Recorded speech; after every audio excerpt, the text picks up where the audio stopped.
Morning everybody, welcome back to Maths online class, and here we are discussing the chapter number 2, that is the linear equations in one variable. In my last three lectures, actually we have discussed all the basics regarding this particular chapter. What is the equation, what is the linear equation, how we define the variables, how we define the constants. After that, what is the standard form of the linear equation, and how, and even we have solved some of the questions related to the linear equations. Wherever we have to find wherever we have to find the value of unknown quantity, the value of unknown quantity, actually it is called the variable, and the same variable we have to find out in each and every kind of the questions. If I talk about the overall about this particular chapter, so in this particular chapter you will see the two categories of the questions. First category, wherever the question will ask to you to find the value of x. All the linear equations will be given to you and you have to find out only the value of x. That is the first category question.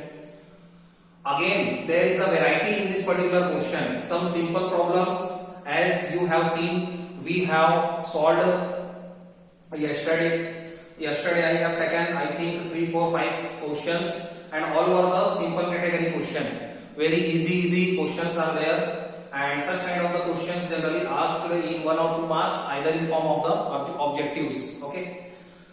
In the second category, we will talk about some of the difficult questions. Again, we have to find out the value of x.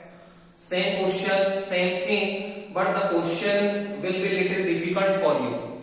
So such kind of the questions will be solved by applying some tricks. Okay, कुछ tricks उसमें apply करना पड़ता है.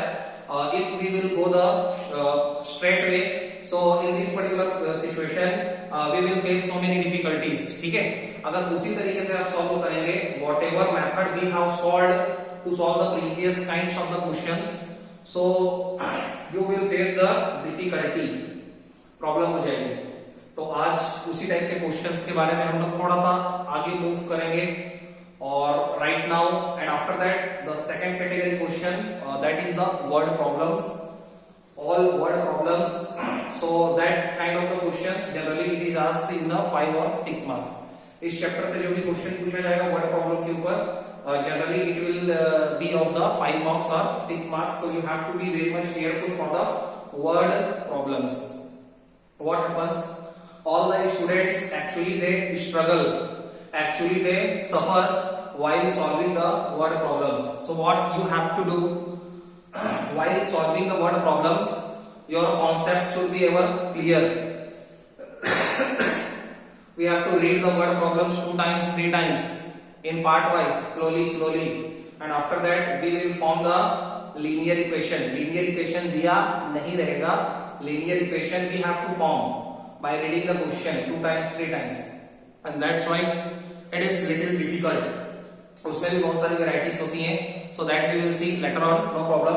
So first see, इस type के जो question होते हैं, these are the very easy question, और हर क्वेश्चन का थोड़ा सा लॉजिक होता है, थोड़ा सा लॉजिक पकड़ेंगे, but the common method is same to solve each and every question. Right now see, I have written here, this is the, actually we are taking the exercise 2.3. Right now again I am explaining you why. First we are concentrating the NCERT folder kind of question. Why? Because your syllabus is going to be changed and it is right now the NCERT syllabus. According to your NCERT syllabus, actually I am basically focusing on the NCERT contents. Some extra exercises are also given in your book, and NCERT exercises are also given with that, but questions are same, no problem is there. In the maths when we talk, so only we have to learn the methods, we have to concentrate on the methods, and after that any of the question will come, either it will be from the example, either it will be from the any of the corner of the book, you can solve the thing. So look here, अब क्या कर रहे हैं, आपको लगा होगा कि कल yesterday I have solved 2.1, ठीक है, yesterday we have talked about 2.1. 2.1 में हमने जो simple questions थे related to the linear equation that we have solved. But now directly I am starting 2.3 and it is given in your book page number 34. You can see on the board. Page number 34 भी exercise given है 2.3. So why I am leaving 2.2? What is the reason behind it? Because in the 2.2 word problems are given. और अभी मैंने word problems start नहीं किया है. जिस चीज को हमने सबसे पहले पकड़ा है, पहले उस चीज को पूरी तरीके से फिनिश आउट करते हैं and after that we will talk about the word problems. फिर वर्ड प्रॉब्लम्स में भी इजी वर्ड प्रॉब्लम से स्टार्ट करते हुए डिफिकल्ट टाइप के और different variety of the word problems की तरफ हम लोग मूव करेंगे. ठीक है, अभी तो वर्ड प्रॉब्लम के बारे में कुछ बात ही नहीं है. अभी तो हम लोग सिंपल इक्वेशन को सॉल्व करना and how to find the value of x, इसके बारे में बात कर रहे हैं. 2.3 में देखेंगे तो फिर से उसी टाइप के क्वेश्चन मिलेंगे. Again find the value of x. Question की वैरायटी थोड़ी सी चेंज है तो उस चीज को आपको समझना है. Look here, question number first को देखो. Solve the following equations and check your result. Question में बोला है बेटा दो काम करना है. सॉल्व द फॉलोइंग इक्वेशन का मतलब होता है find the value of unknown quantity. Unknown quantity की वैल्यू को फाइंड आउट करो. What is unknown quantity here? Variable. जो variable होता है ना, that is the unknown quantity and here the variable is x. Because we are discussing about the linear equations in one variable, तो आपको हमेशा एक ही variable मिलेगा, either in form of the x, either in form of the y, either in form of the z, either in form of the t. कोई भी एक alphabet आपको मिलेगा, वही होगा unknown quantity that we call variable also. उसी की value को निकालना है. Same work, same task, all the things are similar. बस थोड़ा थोड़ा दिमाग लगाते जाओ. Yesterday I have told you. अच्छा, दूसरी काम क्या करना है? चेक करना है. रिजल्ट को कैसे चेक करते हैं ये भी उसने कहा है. So you will see how I am doing. Question is that 3x is equal to 2x plus 18. बहुत इजी सा क्वेश्चन है. Yesterday I told you कि ये जो 3x है और ये 2x है, दोनों क्या है बेटा? Variable quantity, variable terms. These are called the variable terms. जिसके साथ वेरिएबल एसोसिएट होता है. Actually such kind of the terms are called the variable terms. ठीक है. अब मैंने आपको ये बोला कि वेरिएबल टर्म्स को एक तरफ ला करके सॉल्व करें सेपरेटली और जो कांस्टेंट टर्म्स होता है उसको दूसरे तरफ रहने दें. या तो हम लोग पेयर बना करके सॉल्व करें कांस्टेंट टर्म्स को एक पर्टिकुलर साइड में, either it will be left hand side और राइट हैंड साइड, और वेरिएबल टर्म्स को एक साइड पे लाया जाता है. अब राइट नाउ यू कैन सी, अब यहाँ पे 3x है और 3x क्या है बेटा? बड़ा है as compare to the 2x. तो आप 3x को शिफ्ट ना करें, आप इस 2x को इधर से इधर लेना है. सो क्या होगा? 3x minus 2x is equal to 18. क्या किया मैंने? जो पहला स्टेप होता है that is the important step for us. बहुत सारे बच्चे स्टार्ट इसीलिए नहीं कर पाते हैं, otherwise when they solve they get the wrong answers only because of that. उनका जो बिगिनिंग होता है, उनका जो स्टार्टिंग पॉइंट होता है वही रॉन्ग होता है. तो सबसे पहले तो आपको बेसिक चीज याद रखिए कि x वाले टर्म्स को एक साइड पे सेपरेटली सॉल्व करें शिफ्ट करा करके, और कांस्टेंट वाले टर्म्स को एक साइड पे रखें. यहाँ पे कांस्टेंट टर्म के रूप में आपको केवल 18 मिला था, तो 18 को हमने यहीं रखा. 2x को यहां से वहां भेज दिया. तो पहले किसको लिखेंगे बेटा? 3x को लिखेंगे, क्योंकि 3x ऑलरेडी यहाँ पे था. 2x बाद में शिफ्ट हुआ है from the right hand side towards the left hand side. So कल हमने बात करी थी क्या किया जाता है when we shift any of the term from any of the side to the different side. So it will be written by changing the sign. उसको साइन को चेंज करते हुए लिखा जाता है. So you can see पहले यहाँ पे प्लस के कंडीशन में था, इधर आने के बाद ये माइनस के कंडीशन में हो गया. अब 3x माइनस 2x को आप सॉल्व करेंगे तो मिलेगा 1x. 3 में से 2 गया 1x मिला, बट इसको लिखा जाता है ओनली x. 1x के लिए यहाँ पे 1 नहीं लिखा जाता है. अंडरस्टूड होता है कि कोई भी चीज अगर नहीं लिखी हुई है तो वो कुछ नहीं, मतलब 1 ही है. ठीक है. सो x इज इक्वल टू 18, ये सीधे आ गया बेटा आंसर, 2 स्टेप में आ गया आंसर। चेक करना है तो यहां पे लिखते हैं चेक।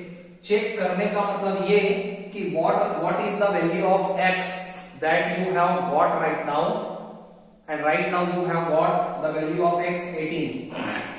आपको x की वैल्यू क्या मिली 18, उस वैल्यू को पुट कर दीजिए जो आपको दिया गया था, जो आपको क्वेश्चन गिवन है उसी में x की वैल्यू को पुट अप करना है और देखना है, वेरीफाई करना है कि left hand side is equal to right hand side और नॉट।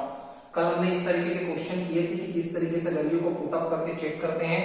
तो करते हैं बेटा, पहले तो हम क्वेश्चन को लिखते हैं 3x is equal to 2x plus 18 लिख दिया। अब क्या करना है, x की वैल्यू अपने को 18 मिलती है, और अगर ये सॉल्यूशन है तो अगर इस वैल्यू को यहां रखेंगे और यहां रखेंगे तो लेफ्ट हैंड साइड को राइट हैंड साइड के इक्वल आना चाहिए, जो आएगा ही। अब देखते हैं क्या रखना है बेटा, x इज इक्वल टू 18, यहां पे मैंने लिखा put x is equal to 18, मतलब ये x की वैल्यू 18 को जहां जहां पे x आया है लेफ्ट हैंड साइड पे राइट हैंड साइड पे पुट अप किया।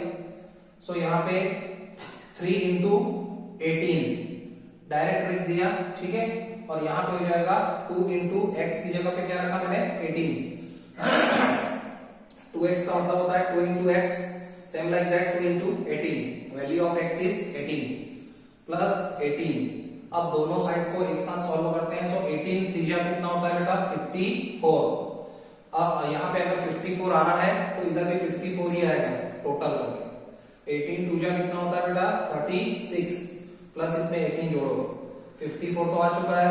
Same we will write down 54, और इसको जब आप ऐड करेंगे तो देखो 8 और 6 14, और 3 1 4 1 5, इधर भी 54 इधर भी 54, left hand side is equal to right hand side. यही बात, इसी को बोलते हैं चेक करना।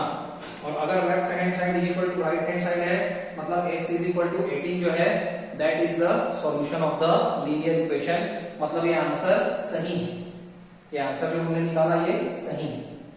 इससे अपनी गलती भी पकड़ा जाती है। अगर मान लो अपने आंसर गलत निकाला होता तो यहाँ पे ये चीज रॉन्ग आ जाती है। लेफ्ट हैंड साइड अगर राइट हैंड साइड के इक्वल नहीं है, इसका मतलब ये कि आपने जो x की वैल्यू कैलकुलेट करी है, फाइंड आउट करी है, it is the wrong answer, वो रॉन्ग आंसर। अब देखो सेकंड क्वेश्चन की तरफ आते हैं बेटा, 2x minus 1 is equal to 14 minus x। अब यहाँ पे क्या है, सबसे पहले आप ये किया करो, x वाले टर्म्स को टिक लगाया करो। इधर 2x लिखा है, इधर माइनस x लिखा है। सबसे पहला टास्क मैंने आपको सिखाया इक्वेशन को सॉल्व करने का कि x वाले टर्म्स को एक ही तरफ रखो और डिजिट वाले टर्म्स को दूसरे तरफ रखो। तो x वाले टर्म को हम लोग लेफ्ट हैंड साइड में ही रखते हैं, तो 2x को मैंने यहीं पे रखा। अब 2x का जो पार्टनर है, कौन है बेटा पार्टनर यहाँ पे, माइनस x। इस माइनस x को यहां से वहां भेजते हैं तो क्या होगा, माइनस x जब यहां से वहां ट्रांसफर होगा तो वो बन के जाएगा प्लस x। यही बात हमने सीखी है कि जब कोई भी टर्म यहां से वहां ट्रांसफर किया जाता है और शिफ्ट किया जाता है, so we write down the same terms by changing the sign. हम लोग उसके साइन को चेंज करके लिखते हैं। तो प्लस x लिखा मैंने। अब आप सोचेंगे ये -1 का क्या, तो जिस तरीके से -x यहां से यहां गया है, ये -1 वहां से इधर आएगा, ठीक है। लेकिन पहले से क्या लिखा हुआ है 14, तो पहले आप 14 लिखोगे और बाद में ये -1 यहां से यहां आया तो किस रूप में आया बेटा, +1 बन के आया। किस रूप में आया, +1 बन के आया, क्योंकि यही सारी चीजें तो मैं आपको बोल रहा हूं कि एक साइड पे वेरिएबल्स को अपन सारे वेरिएबल्स को एक तरफ, वेरिएबल टर्म्स को एक तरफ पे शिफ्ट करते हैं, चेंजिंग साइन को चेंज करते हैं, उनको सेपरेट एक साइड पे पर्टिकुलर सॉल्व कर लेते हैं, चाहे एडिशन का केस हो, सब्सट्रैक्शन का केस हो, और जितने भी कांस्टेंट टर्म्स होते हैं उनको एक तरफ ले जाकर के उनको सेपरेट सॉल्व करते हैं और इस तरीके से x की वैल्यू फाइंड आउट करते हैं। अब देखो 2x प्लस x का मतलब है कि 2x में 1x जुड़ रहा है, यहाँ पे कुछ भी नहीं होता है, मतलब क्या होता है 1। So 2x plus 1x will give you the 3x। 2x में एक और x जुड़ा तो क्या हुआ 3x। इसको बोलते हैं लाइक टर्म्स। आपने लोअर क्लासेस में पढ़ा होगा कि ये लाइक टर्म्स होते हैं, ठीक है, और इसको इस तरीके से ऐड किया जा सकता है। Right now C 14 plus 1 will give you 15। अब ये इसको करना बहुत ही इजी टास्क है, जैसा कि कल हमने बात करा था। x इज इक्वल टू क्या हो जाएगा बेटा 15 अपॉन 3। क्यों? क्योंकि 3 यहाँ इंटू के केस में था, इधर डिवीजन के केस में आएगा। एंड आफ्टर दैट इसको सॉल्व करिए with the table of 3। Either we can cut 3 from 15, yes why not. 3 1 जा 3, 3 5 जा 15, so we will get the value of x 5 and that x is equal to 5 is our answer. अब क्या करना है बेटा? Check, we have to also check the results. Either we have calculated good correct or not, that we have to check. तो इसके लिए check करने के लिए क्या करना होता है? क्वेश्चन को फिर से राइट डाउन करना होता है। 2x minus 1 is equal to 14 minus x. ये चेक करने वाला काम आपको तभी करना है if it is asked in the question, अगर क्वेश्चन में पूछा गया है। जनरली क्वेश्चन में नहीं पूछा जाता है, केवल आपको सॉल्व करने को बोला जाता है, x की वैल्यू फाइंड आउट करने को कहा जाता है, तो आपको केवल यहीं तक करना है। लेकिन अगर आपके पास टाइम है तो आप चेक करके खुद भी वेरीफाई कर सकते हैं कि what ever you have calculated it is correct और नॉट। जो भी आपने सॉल्व किया बेटा वो करेक्ट किया है, रॉन्ग किया है, पता चल जाता है। Look here, we have written the question again. अब क्या करना है बेटा? फिर से put x is equal to 5। जो भी वैल्यू हमको x की यहाँ पे फाइंड आउट हुई है उसी वैल्यू को पुट अप करते हैं, both on the left hand side also, on the right hand side also. Shortcut में ये बात करें, जहां जहां पे x आया हुआ है वहां वहां पे x की वैल्यू रखना है 5। कुछ नहीं करना है। देखो आप 2x का मतलब है 2 into x, तो 2 into 5 रखते हैं। -1 को -1 रखेंगे, 14 को 14 रखेंगे, माइनस x, माइनस की जगह माइनस x की जगह पे 5 रखना है, 5 रख दिया। अब दोनों को सॉल्व करके देखते हैं, left hand side is equal to the right hand side और नॉट। क्या left hand side right hand side के इक्वल है? और अगर है so what is the value of x that we have calculated, जिसको हमने निकाला है x की वैल्यू के रूप में, it is the correct answer. Okay, 2 5 जा 10 minus 1 इज इक्वल टू 40 में से 5 को माइनस करोगे तो क्या मिलेगा बेटा? 9। अभी ये पूरी तरीके से सॉल्व नहीं हुआ लेफ्ट हैंड साइड, अगले स्टेप में आओ। 10 minus 1 9 is equal to 9, and right now you can see left hand side is equal to the right hand side. Left hand side right hand side के equal to हो चुका है, and by which we can say x is equal to 5 is the solution. यही answer है और यही solution है। Next third question की तरफ आगे बढ़ो बेटा। 5x plus 9 is equal to 5 plus 3x। Same काम करना है।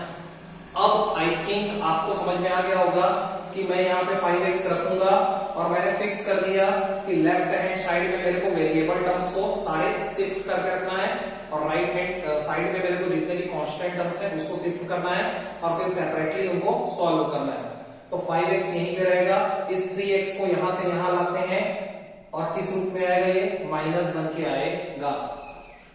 Plus 3x when we shift from the right hand side towards the left hand side, so we have to write down 3x by changing the sign. इसको लिखेंगे हम लोग -3x। ये बात तो क्लियर है। अब मैं सॉल्व करता हूँ, इधर मैं रखता हूँ 5, 9 यहां से इधर आएगा तो हो जाएगा -9। सही है बेटा? 5 पहले 5 अपने को पहले लिखना है। जिस चीज को शिफ्ट किया जाता है उसको बाद में लिखा जाता है, और कैसे लिखा जाता है? By changing the sign. ठीक है, तो आप ये गलती मत करना कि 9 को पहले लिखोगे, 5 पहले लिखेंगे और 9 लिखा जाएगा -9। वाई? बिकॉज यहाँ पे +9 के रूप में था। तो आप कैसे लिखेंगे? Bye changing the sign. 5x में से 3x को माइनस करना है तो ज्यादा दिमाग मत लगाया करो। 5 में से 3 को माइनस करो, कितना आता है? 2। तो ये आएगा 2x। ठीक है, लाइक टर्म्स बोलते हैं। इज इक्वल टू, अब 5 माइनस 9 करेंगे तो 4 तो आएगा बट मिलेगा माइनस का 4। क्यों मिलेगा बेटा माइनस का 4? क्योंकि यहाँ पे जो 9 है ना वो बड़ा है और निगेटिव इंटीजर है। तो अगर एक निगेटिव इंटीजर और पॉजिटिव इंटीजर होते हैं तो क्या करना होता है? सब्सट्रैक्ट करना होता है और आंसर निगेटिव फॉर्म में मिलता है। We get the answer in the negative form. क्यों? क्योंकि negative integer is greater than as compare to the positive integer. क्योंकि निगेटिव वाला डिजिट जो है वो ग्रेटर देन है, बड़ा है इससे, पॉजिटिव वाले से। सही है, आगे बढ़िए। x की वैल्यू निकालना अब आसान हो जाएगा। x is equal to, you can see -4/2। Y?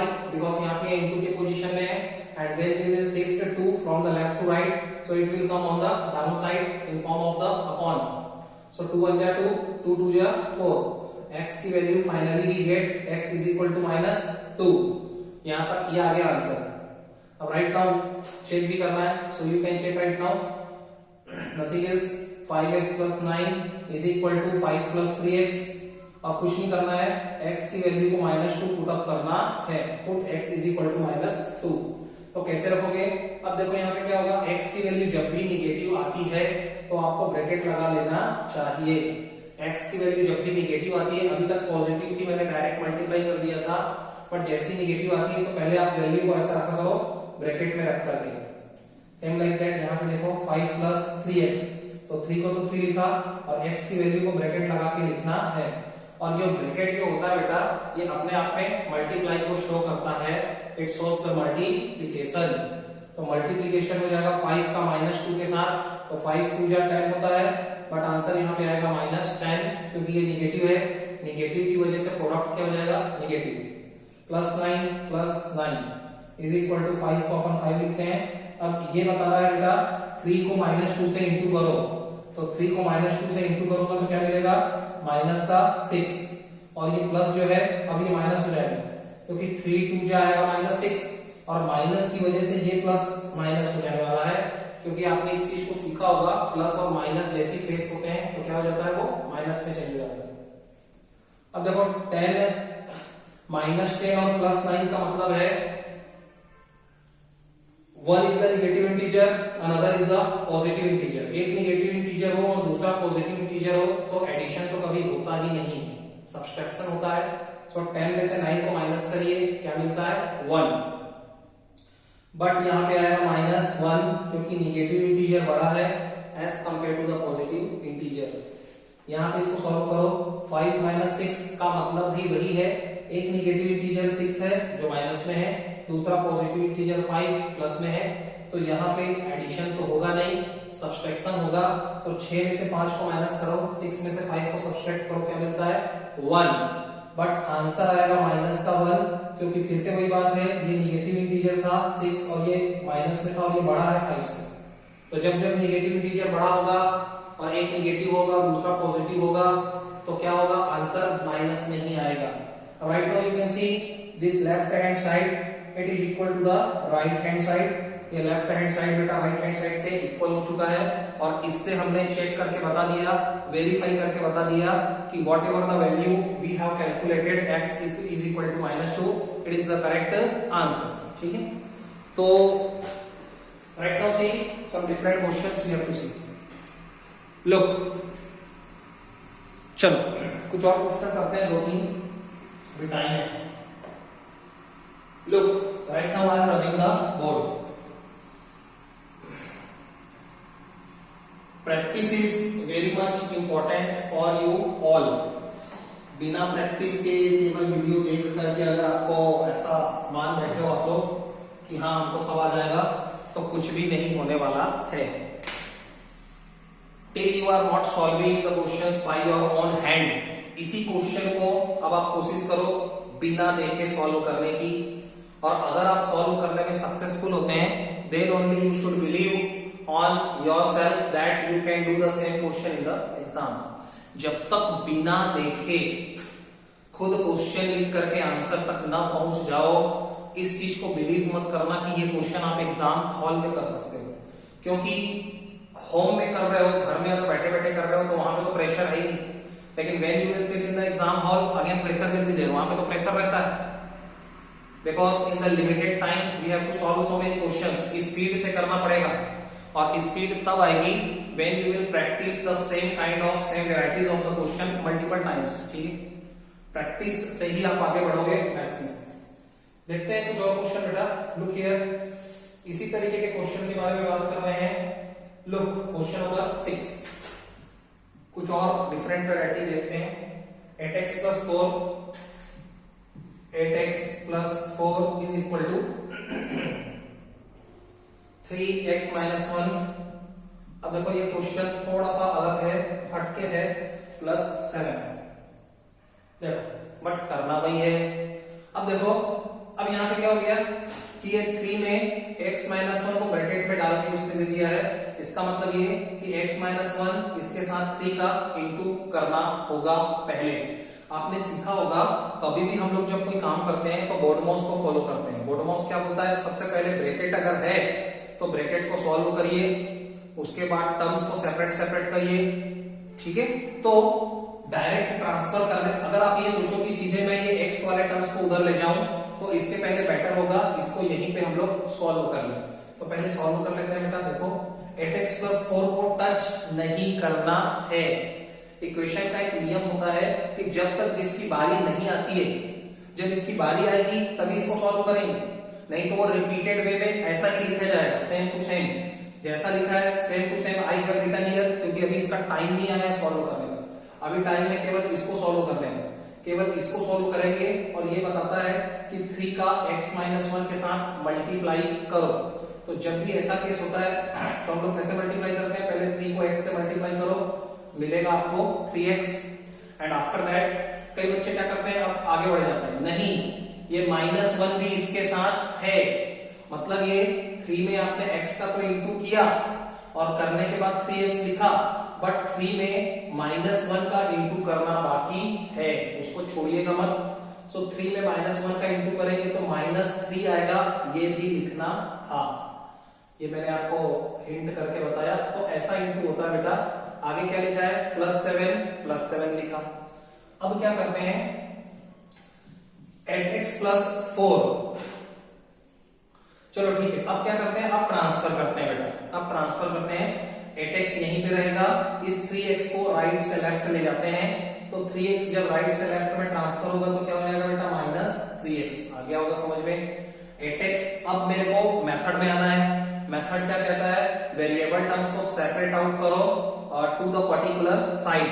So this is the left hand side, और हमने फिक्स कर लिया इस लेफ्ट हैंड साइड में we have to solve the variable terms. तो जितने भी वेरिएबल टर्म्स हैं उसको शिफ्ट करके लेफ्ट हैंड साइड में ले जाते हैं और आपस में अकॉर्डिंग टू देयर साइन, चाहे वो प्लस हो चाहे वो माइनस हो, उनको आपस में सॉल्व आउट करते हैं। सो लुक हियर, वेरिएबल वाले टर्म्स केवल 2 थे बेटा, 8x और 3x। इनको हमने लेफ्ट हैंड साइड में ट्रांसफर कर दिया। इक्वल टू अब इधर जो डिजिट पहले से लिखे हुए हैं आप उसको एज इट इज लिखो। तो -3 को -3 लिखा, +7 को +7 लिखा। अब हुआ ये कि इधर बचा है ये +4। जिस तरीके से 3x राइट से लेफ्ट में आया, ये 4 भी लेफ्ट से राइट में आएगा। और कब लिखा जाएगा, बाद में लिखा जाता है। तो पहले जो था उसको तो मैंने लिखा, अब ये +4 को मैं बाद में लिखूंगा। तो कैसे लिखूंगा, -4 करके लिखूंगा, क्योंकि इक्वेशन का यही नियम होता है कि जब एक चीज को when we transfer one particular term to the another side, किसी भी लेफ्ट से राइट ले जाएं, राइट से लेफ्ट ले जाएं, हर बार साइन चेंज करते हैं, प्लस को माइनस बनाते हैं, माइनस को प्लस बनाते हैं, बस यही तो नियम है। अब लिखा जा चुका है, अब इसको आपस में सॉल्व करो। 8x माइनस 3x का मतलब है 8 टाइम्स x में से 3x को माइनस करो, तो 8 में से 3 को माइनस कर दो तो क्या मिलता है 5, और x की जगह x, तो 5x मिल गया। इक्वल टू, इनको आपस में सॉल्व करो। अब इनको आपस में सॉल्व कैसे करें, क्योंकि 3 चीजें हैं, तो 3 चीजों को आप पार्ट पार्ट में सॉल्व कर दो बेटा, है ना। या एक काम करो, देखो ये जो माइनस वाले जो टर्म्स है ना, इसको साथ में लिख लो। -3 के साथ -4 को एक साथ लिख लो और +7 को बाद में लिख लो। अब फिर आगे बढ़ते हैं। 5x इज इक्वल टू, अच्छा ये -3 और -4 ये बताते हैं कि दो निगेटिव इंटीजर साथ में आ रहे हैं, और जब भी दो निगेटिव इंटीजर टुगेदर हो, साथ में हो, तो उनको क्या किया जाता है बेटा, उनको ऐड किया जाता है। या तो दो पॉजिटिव इंटीजर हो तो भी ऐड किया जाता है, दो नेगेटिव इंटीजर हो तो भी ऐड किया जाता है, और एक पॉजिटिव हो और दूसरा निगेटिव हो तो सब्सट्रैक्ट किया जाता है। और जब सब्सट्रैक्ट करते हैं तो आंसर का आना इस बात पे डिपेंड करता है, अगर वो पॉजिटिव आंसर तब मिलेगा अगर positive integer is greater than as compare to the negative integer, और आंसर निगेटिव फॉर्म में तब मिलेगा if negative integer is greater than as compare to the positive integer. तो बात सही है, इसको यहाँ पे ऐड करेंगे तो मिलेगा -7, -3 और -4 को जोड़ दो तो -7 मिलेगा। माइनस तो रहेगा ना, क्योंकि दोनों निगेटिव है, तो फाइनल आंसर तो निगेटिव ही मिलने वाला है, +7 +7। आगे बढ़िए, 5x को लिखा मैंने 5x इज इक्वल टू -7 + 7। अब ये कौन सी स्थिति है, एक निगेटिव इंटीजर दूसरा पॉजिटिव इंटीजर, तो एक निगेटिव के साथ दूसरा पॉजिटिव है, संख्या भी समान है, तो ये आपस में ही क्या हो जाते हैं बेटा, कैंसल हो जाते हैं। इसका मतलब ये हुआ 7 - 7 और 7 - 7 आपको क्या मिलेगा 0। तो जैसे ही यहाँ पे 0 मिला तो x की वैल्यू आपको क्या मिलेगी 0/5। x की वैल्यू क्या मिलेगी 0/5 और 0/5 को आप क्या बोलोगे, x की वैल्यू क्या आ जाती है बेटा 0। 0 अगर न्यूमरेटर अगर 0 होता है तो उसका मतलब ही 0 होता है, ठीक है। ये तो हो गया आंसर, x की वैल्यू 0 आ गई। अब आपको क्या करना है, चेक करना है, मैं यहाँ पे कर रहा हूं। और ईच एंड एवरी क्वेश्चन में चेक करने की जरूरत नहीं है, आपको मेथड आना चाहिए। चेक देखो, चेक करने के लिए again we will write down the question. Question को फिर से लिखते हैं बेटा। अब क्या करते हैं, we will put the value of x। अब क्या करते हैं, we will put the value of x। x की वैल्यू को पुट अप कर देते हैं, जहां जहां पे x आया होगा वहां वहां पे क्या करना है, we have to put the value of x 0, वहां वहां पे 0 फिल करना है। तो देखो 8 इंटू क्या, x की जगह 0 प्लस 4 को लिखो +4 इक्वल टू 3 को लिखो 3, ब्रैकेट की जगह ब्रैकेट, x की जगह 0 रखना है 0 रख दिए। कुछ भी नहीं करना है, जहां पे x है wherever x is there we have to put the value 0, nothing else। बाकी सब सेम चलेगा, सेम टू सेम। 8 को 0 में इंटू करेंगे तो 0 मिलेगा, प्लस 4 का मतलब 4 इक्वल टू 3 को लिखो 3 और 0 - 1 की जगह 0 और -1 को आपस में सॉल्व करोगे तो 0 का तो कोई एग्जिस्टेंस नहीं है, इसका कोई एग्जिस्टेंस है, कोई अस्तित्व है क्या, नहीं, तो ये केवल -1 लिखा जाएगा। अब आगे बढ़ते हैं, 0 + 4 से आपको मिलेगा 4, लेफ्ट हैंड साइड में आपको 4 मिल चुका है। अब इसका मतलब ये है कि राइट हैंड साइड में भी क्या मिलना चाहिए 4, then only we can say left hand side is equal to the right hand side. तभी हम बोल पाएंगे बेटा कि लेफ्ट हैंड साइड और right hand side both the values are equal to each other, दोनों एक दूसरे के बराबर है। And in this particular situation we can say whatever the value x is equal to 0 we have got, this is going to be the solution of the question। अब देखो 3 में देखो ब्रैकेट क्या बताता है इनटू, मैंने आपको कई बार बोल दिया ये बात, ब्रैकेट आपस में इनटू को शो करता है, तो 3 में -1 का इनटू करना है तो मिलेगा बेटा -3 + 7, 4 का तो 4 हो गया। अब इसका मतलब क्या है, एक पॉजिटिव इंटीजर एक निगेटिव इंटीजर, एक 7 एक -3, क्या करोगे सब्सट्रैक्ट करोगे, इसका मतलब डायरेक्ट आप समझो 7 - 3 है, तो आंसर क्या मिलेगा 4 और +4 मिलेगा, बिकॉज द पॉजिटिव इंटीजर, ये पॉजिटिव वाला जो डिजिट था वो बड़ा था नेगेटिव वाले से। So here we can say left hand side is equal to right hand side.